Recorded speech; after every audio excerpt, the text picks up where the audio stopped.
Know him. Alan Taylor is a longtime director of the Boys and Girls Club of Truckee Meadows and a youth advocate for more than a dozen years.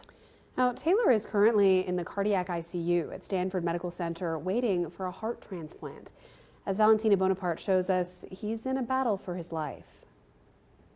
Here's somebody that just gives all the time to the community.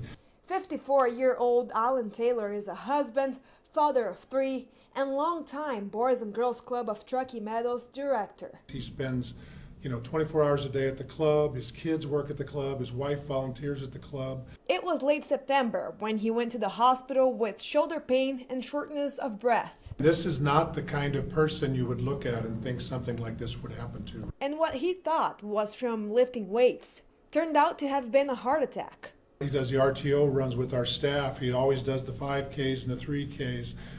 He goes out for hikes and walks. He's just someone that's active all the time. After a couple weeks at Renown, the guy who never takes a breath nearly took his last.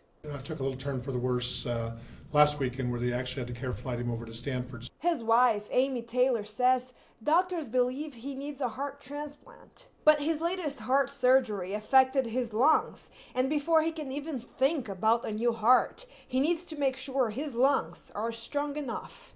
As you can imagine, whether financial or emotional, the costs are so high, and his wife says all the support is appreciated. He's been there for the community, and now to be able to repay him a little bit, whether it's writing a check or funding the Gofundme page or putting him in your prayer circle or just writing a positive comment on that site.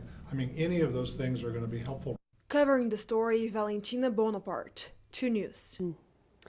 Now, his wife, Amy, says she doesn't know when he will be able to get the heart transplant.